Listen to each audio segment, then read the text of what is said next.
tell you a story of how the first basket came to the people. Long, long ago, the people, they would have to travel off into the forest.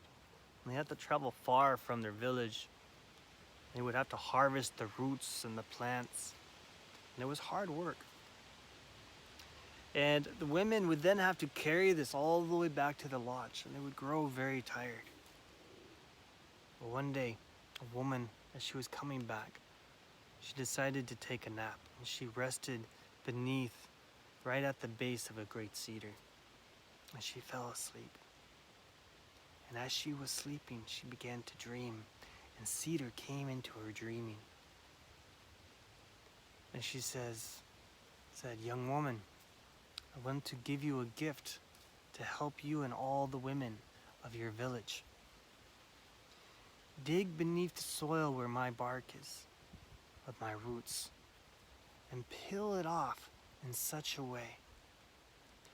From that, use these instructions, and you'll be able to begin a weaving pattern that'll weave a basket together, in which you can then take and put your herbs in and your roots, and in that way carry them all back to the village."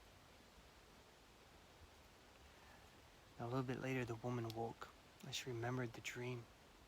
So she gave thanks to Cedar. She brought some offerings and laid it at her base.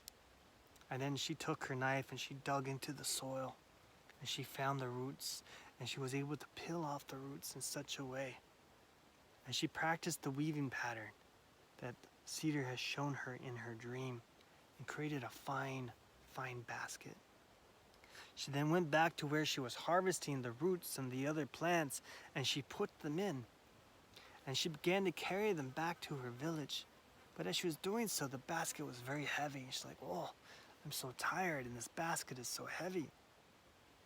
And the basket began to speak to her, because the basket was of the cedar. And the cedar basket says, "Oh, great maiden, do you not remember what my mother, Cedar, has told you? If you sing the song, I will be able to carry them for you, and you'll be able to carry them back with ease." And the young woman, she thought and she remembered the song, and so she began to sing.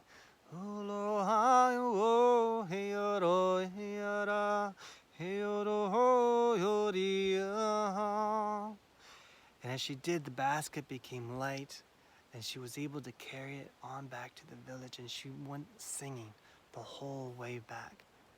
Now, as she was arriving back, all the other women heard her in the village, and they began to come out and say, "Who is singing after such a hard day of work?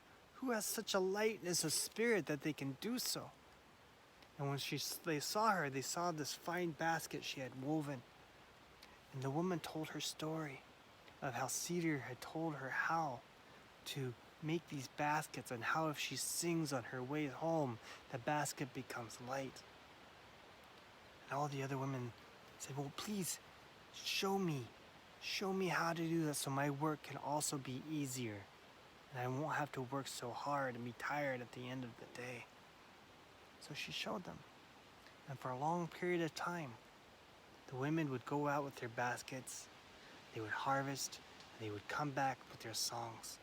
Till one day, a woman was a little impatient, and she filled her basket full, and she came across this granary, a granary that was by mice. And the mice, they love to collect all kinds of nuts and all kinds of seeds and other delicious, edible, very fatty little foods. And when they would normally come across these stash of mice, right, these stash of food, they would take some of it, but they would always leave some for the mice. But this woman in particular, she was feeling a bit greedy, and she took all of it. And the mice were crying, "Please don't take all of it, or we will starve through the winter. Please, please, woman, please leave us something." But the woman paid no mind, and she took it and she put it in her basket. And then she put on the basket, and she began to walk without singing. And the basket became very heavy, and she had to set it down. She's like, basket, you're supposed to be light and help me do my work. And she even kicked it. And the basket, feeling a bit resentful, says, no, you have no respect and you are greedy. And she tried to caress it back into a lively spirit, but the basket said no. And the basket broke, and the seeds and her roots fell out. And from that day on, the baskets no longer would lift themselves for the people because of the greed of that one woman. But even still, all the other women of the people of the village, they would give respect to Cedar. They would give their offerings. And when they harvested their roots, they would sing on their way back. And the more they sang with their heart and with reverence, the lighter the baskets came for them. And so that is how the first baskets came to the people.